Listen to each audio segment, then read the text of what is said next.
பூஜ்யாய ராகவேந்திராய சக்கிய தர்மரதாய ச பஜதாம் கல்பவ்ருக்ஷாய நமதாம் காமதேனவே கிருஷ்ணாய வாசுதேவாய தேவகி நந்தனாய ச நந்தகோப குமாராய கோவிந்தாய நமோ நமஹ.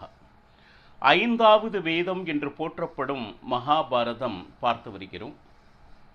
இப்போ தங்களுக்கு நியாயமாக கிடைக்க வேண்டிய ராஜ்யத்தை பலமுறை கேட்டும் தருவதாக இல்லை என்ற பதில் மட்டும்தான் கிடைத்தது. ஆனால் இதற்கு என்ன பரிகாரம் என்றால் யுத்தமே அப்படின்னு சொல்லிட்டு ஒரு விஷயம் வருகிறது. யுத்தத்தினால் நிறைய உயிர்கள் கண்டிப்பாக சாக நேரும். அதற்கு முன்னாடி பகவான் கிருஷ்ணனை தர்மராஜன் வேண்டுகிறான். ராஜ்யம் இல்லை என்றாலும் பரவாயில்லை, 5 கிராமங்களையாவது நீ கேட்டு வா அப்படின்னு சொல்லிட்டு வேண்டு. ஆனால் என்ன வேண்டினாலும் அவன் தரமாட்டான்.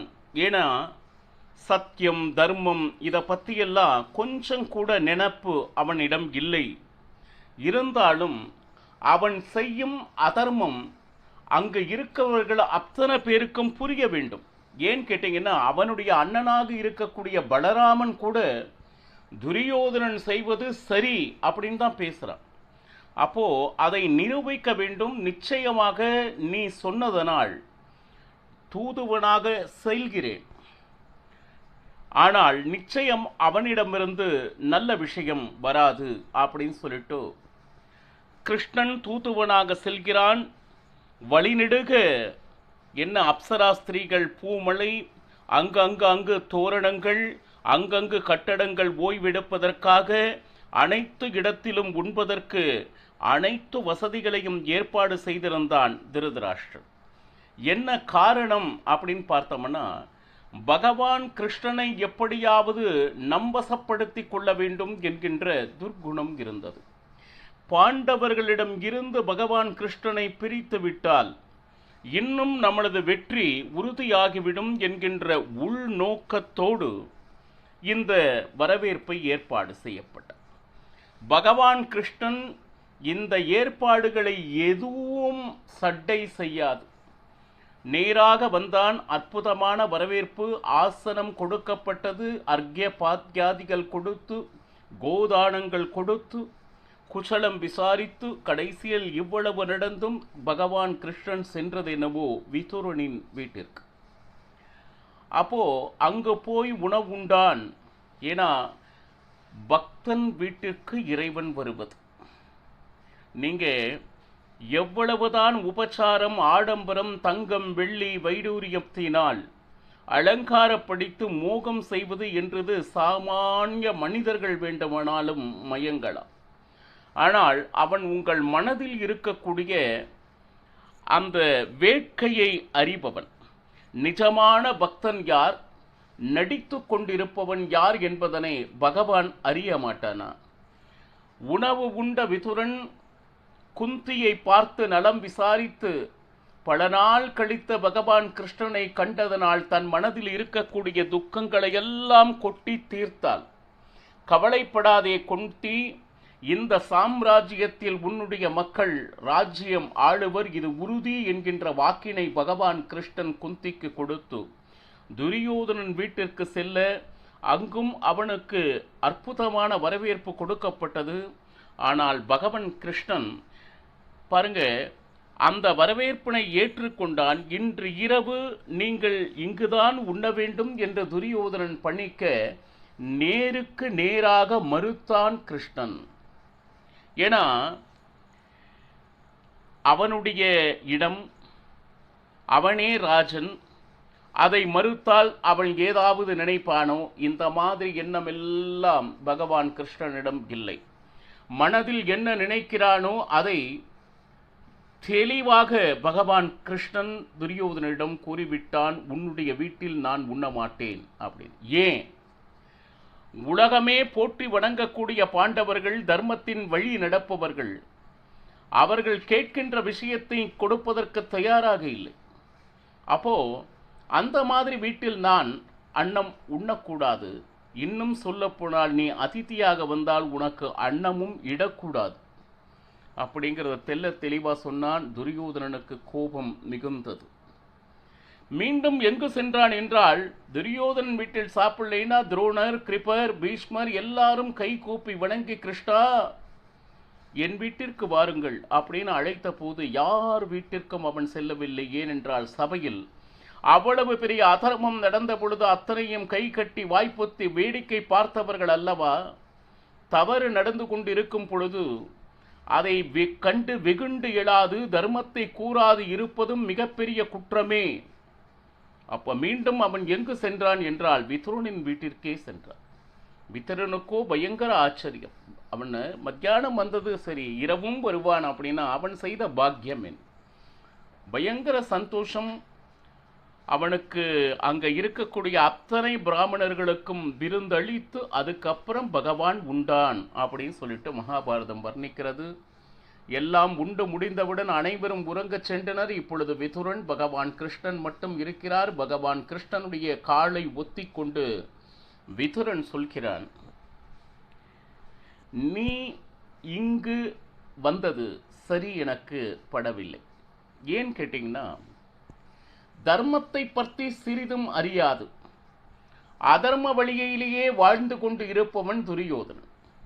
அந்த சபையிலே நீ தர்மத்தை சொல்கிறேன் அப்படின்னு சொல்லிட்டு போனா உன்னுடைய பேச்சை யார்தான் கேட்பார்? கொஞ்சம் நினைச்சுப்பார். அப்போ நீ என்ன பேசினாலும் அவர்கள் காது கொடுத்து கேட்கப் போவதில்லை. அந்த இடத்தில் நீ போய் என்னதான் செய்ய போகிறாய்? நிஜமாலுமே உனக்கு அபமானமே நேரிடும். உனக்கு அபமானம் நேர்வது எனக்கு கொஞ்சம் கூட பிடிக்கவில்லை கிருஷ்ணா அப்படின்னு சொல்லிட்டு விதுரன் தன் மனதில் இருப்பதை எப்படி சபையில் திருதராஷ்டிரனுக்கு அடிக்கடி கூறுவானோ அதுபோல பகவான் கிருஷ்ணனிடத்திலும் பாருங்க. ஏன்னா அந்த சபையில யார் ஒருத்தருக்கும் சாந்தி நிலவ வேண்டும், யுத்தம் ஏற்படக்கூடாது, நிறைய சாவுகள் நேரும்.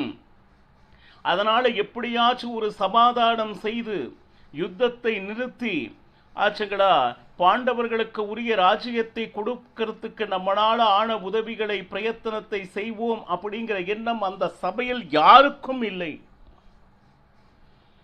படித்தவர்களாக இருக்கலாம், சான்றோர்களாக இருக்கலாம். இதற்கு உண்டான முயற்சியை யாராவது செய்து கொண்டிருக்கிறார்களா அப்படின்னு கேட்டீங்கன்னா இல்லை. அது மட்டுமல்லாமல் இந்த உலகத்தில் எவ்வளவு பெரிய தேவான் தேவதைகள் வந்தாலும் ஜெயிக்கப் போவது நான் தான் என்கின்ற இருமாப்பு துரியோதனிடம் உள்ளது. எங்கே 11 அக்ஷௌனி, எங்கே 7 அக்ஷௌனி, யுத்தம் வரட்டும் நான் பார்த்து கொள்கிறேன் அப்படின்னு சொல்லிட்டு தம்மை வெல்ல இனி யாரும் இல்லை என்கின்ற நினைப்புடன் வாழ்ந்து கொண்டு இருக்கிறான். ஏன் கேட்டீங்கன்னா, அனைத்து ராஜர்களும் எனக்கே என்ன சொல்லுது சப்போர்ட், என் பக்கம் இருக்கும் பொழுது பாண்டவர்கள் அதனை மீறி என்ன செய்துவிட போகிறார்கள் என்கின்ற எண்ணம் துரியோதனுடைய மனதில் இருக்கிறது. அது மட்டுமல்ல பாருங்க, இதுவரை எவ்வளவு அதர்மம் நடந்தும் இது அதர்மம் என்பதை கூட அவர்கள் என்றுமே ஒப்புக்கொள்ளாது தான் எதை செய்கிறோமோ அதையே தர்மம் என்று நினைத்து கொண்டிருப்பவன் துரியோதனன். பாருங்க, இதுல என்ன விஷயம் அப்படின்னு கேட்டீங்கன்னா, இந்த மாதிரி அதார்மிகன் மனதில் எந்த விதமான பச்சாத்தாபமும் இல்லாதவனிடத்தில் போய் தர்மத்தின்படி அவர்களுக்கு கொடுக்க வேண்டிய ராஜ்யம் அப்படி இல்ல நீ பேசினா கண்டிப்பா அந்த வார்த்தை நிச்சயம் எடுபடாது கிருஷ்ணா. சரி, அது மட்டுமா அப்படின்னா பாருங்க, இதனால் இந்த இருவருக்குமே கௌரவருக்கும் சரி பாண்டவர்களுக்கும் ஏதாவது பிரயோஜனம் நடக்க போகிறதா நீ உபதேசம் செய்வதால் அப்படின்னா நிச்சயமாக இல்லை. ஏன்னா மானம் மரியாதை இதையெல்லாம் என்ன அப்படிங்கிறதே தெரியாதவன். எவ்வளவு அவமானம் நடந்த போதும் எவ்வளவு போரில் அடி வாங்கி வந்த போதும் பாண்டவரிடம் பாருங்க உயிர் பிச்சை கேட்டு வந்தவன் என்பதனையே மறந்து அவர்களோடு வீர ஆவேசமாக நான் அவர்களை வென்று விடுவேன் அப்படின்னு பேசியிருக்கிறான்னா அவனுக்கிட்ட புத்தி இல்லை என்றுதானே அர்த்தம். பாருங்க, இந்த மாதிரி இருப்பவனுக்கு யாராவது உபதேசம் செய்து அதை மாற்றிவிட முடியுமா? அவனுடைய மனதை கொஞ்சம் கிருஷ்ணா சொல்லுங்க. ஏன் கேட்டீங்கன்னா, முதலில் அவன் ஏதாவது சொன்னால் புரிந்து கொள்ளும் மூளை அவனிடத்தில் இல்லை. அதிகாரமோ அவனிடமே இருக்கிறது. அது மட்டுமா, செல்வமும் அவனிடமே இருக்கிறது. அப்போ எல்லாமே என்னிடம் இருக்கும் என்னை வீழ்த்துவது யார் என்கின்ற மமதையும் கூடவே இருக்கிறது. அப்போ இத்தனை கெட்ட குணங்களை ஒருமித்த ஒரு சபையிலே நீ போவதில் எனக்கு கொஞ்சம் கூட விருப்பம் இல்லை கிருஷ்ணா அப்படின்னு ஸ்பஷ்டமாக சொல்லித்தான். ஏன் கேட்டீங்கன்னா, அதர்மைகள் கூடியிருக்கக்கூடிய அந்த சபைதனிலே சஜ்ஜனர்கள் எப்படி வாழ்வார்கள் என்கின்ற தர்மத்தை பற்றி சரி நீ என்ன பேசினாலும் அது சம்பந்தம் இல்லாத பேச்சாகத்தான் தெரியும். இதில் என்னன்னு கேட்டீங்கன்னா, நான் ஏன் இவ்வளவு சொல்றேன் அப்படின்னா, நீ உன்னை கட்டி போடும் அளவிற்கு அவன் யோசனை செய்து கொண்டிருக்கிறான். மிகப்பெரிய அவமானம் உனக்கு காத்திருப்பது எனக்கு தெரியும். அதனால் தான் உன்னை எச்சரிக்கிறேன் கிருஷ்ணா, நீ சபைக்கு செல்வதில் எனக்கு கொஞ்சம் கூட விருப்பம் இல்லை அப்படின்னு சொல்லிட்டு. ஏன்னா நல்லது ஆக வேண்டும் அப்படின்னு இவர்கள் யாருக்குமே எண்ணம் இல்லை. திருதராஷ்டிரனும் காந்தாரியும் துரியோதனன் என்ன சொன்னாலும் நாம் கேட்கிறோம் அப்படிங்கிற ஒரு நிலையில் இருக்கிறார்கள். ராஜன் என்கின்ற பெயரளவில் திருதராஷ்டிரன் இருக்கிறானே தவிர அவனை பொம்மையாக ஆட்டிவிப்பது யார் என்றால் துரியோதனனே. அது மட்டுமே. எப்ப பார்த்தாலும் யாரிடம் செல்வம் இருந்தாலும் அது அனைத்தும் எனக்கே வேண்டும். அது மட்டுமல்லாமல் எனக்கு கொஞ்ச நெஞ்ச வயதா, 60 வயது முடிந்து விட்டது, இதற்கு மேல் மற்றவர் உபதேசத்தை கேட்பதா, நான் மற்றவர்களுக்கு உபதேசம் சொல்லும் வயதில் இருக்கிறேன் அப்படிங்கிற நினைப்பு வேற துரியோதனனுக்கு. பாருங்க, அந்த சம்பத்தினுடைய மதம், செல்வ மதம், என்னிடம் அனைத்து பணமும் இருக்கு, அனைத்து ராஜர்களும் இருக்கிறார்கள், வயதிலும் நான் மூத்தவன் அப்படின்னு இது அனைத்தும் சேர்ந்து நீ ஏதாவது அவனுக்கு நல்லது சொன்னே அப்படின்னா உன்மேலேயே சந்தேகப்படுவானே தவிர அவனுக்கு நீ நல்லது சொல்கிறாய் என்கின்ற எண்ணம் நிச்சயமாக அவனுடைய மனதில் ஏற்படாது. ஏன் கேட்டீங்கன்னா, இந்திராதி தேவதைகள் ஒன்று கூடி நின்றாலும் நம்மை ஒன்றும் செய்ய முடியாது என்கின்ற நினைப்பில் இருப்பவன் துரியோதனன். அதற்கு ஒரு காரணம் இருக்கிறது. ஒரு நாள் துரியோதனுடைய கனவில் அவன் பார்த்தா இறங்கி பாதாள லோகத்திற்கு சென்று கொண்டிருப்பது போல காட்சி தெரிந்தது. அங்கு அத்தனை தைத்தியர்களும் ஒன்று கூடி துரியோதனனை வரவேற்று, துரியோதனா, நீ போகின்ற பாதை சரியான பாதை, எதற்கும் நீ தயங்காதே, ஒருவேளை போர் என்று வந்துவிட்டால் நாங்கள் அனைவரும் உங்களுக்கு பக்கபலமாக, நாங்கள் கண்ணில் தெரிய மாட்டோமே தவிர நாங்கள் அனைவரும் உனக்கு உறுதுணையாக இருப்போம் என்கின்ற வாக்கினை தைத்தியர்கள் கொடுத்திருக்கிறார்கள் துரியோதனனுக்கு. அந்த தைரியம் வேற துரியோதனனுக்கு இருக்கிறது. அது மட்டுமல்ல, இந்த நீச்ச மந்திரம் அப்படின்னு சொல்லுவாங்க, அந்த பிள்ளி சூனியம் அந்த மாதிரி அந்த பேய்கள் தைத்தர்கள் இவங்களையெல்லாம் வசப்படுத்துறதுக்குன்னு ஒரு மந்திரத்தை விடாது ஜபம் செய்து அவர்கள் எனக்கு உதவி புரிவார்கள் அப்படின்னு சொல்லிட்டு அந்த திக்கில் வேற பயணிச்சுட்டு இருக்கான் யாரு, துரியோதனன். இவர்களை நம்பி துரியோதனன் எப்படியும் நான் வென்று விடுவேன் என்கின்ற இருமூப்போடு திரிந்து கொண்டு இருக்கிறான். பாருங்க, 18 முறை யுத்தம் செய்தவன் யாரு, ஜராசந்தனோடு பகவான் கிருஷ்ணன். அந்த நேரத்தில் ஜராசந்தன் கூட அவனுடைய சப்போர்ட்டர்ஸ், அவனுக்கு உதவி புரிந்தவர்கள், அவனுடைய அனுதாபிகள், இவர்கள் அத்தனை பேரும் எங்க சேர்ந்திருக்காங்கன்னா துரியோதனன் பக்கம். அப்போ இத்தனை பேர் நம்ம கூட இருக்கும்போது நம்மை எதிர்த்து எப்படி பாண்டவர்கள் வென்று விடுவார்கள் என்று நான் அப்போ பகவான் கிருஷ்ணனுக்கு யாரெல்லாம் விரோதியாக இருக்கிறார்களோ அனைத்து ராஜர்களும் ஒன்று கூடி துரியோதனன் பக்கம் இப்பொழுது நிற்கிறார்.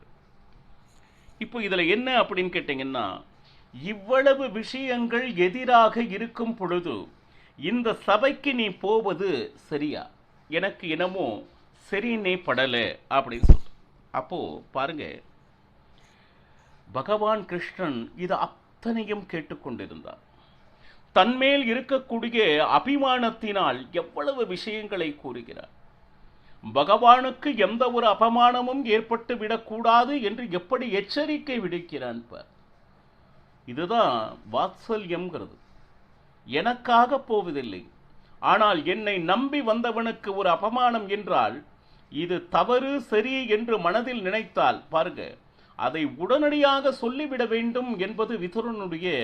அதனால தான் இன்றளவும் விதுர நீதியை இந்த உலக மக்கள் கொண்டாடி கொண்டு வருகிறார். அவன் வார்த்தைகள் ஒவ்வொன்றும் தர்மத்தின்படி இருப்பது. இது அனைத்தையும் கேட்ட பகவான் கிருஷ்ணன் விதுரனுடைய பேச்சிற்கு என்ன பதில் கூறியிருப்பான் அப்படிங்கிறத நாளையும் பருகலாம். சர்வம் ஸ்ரீ கிருஷ்ணார்ப்பணமஸ்து. ஹரே ஸ்ரீனிவாசா.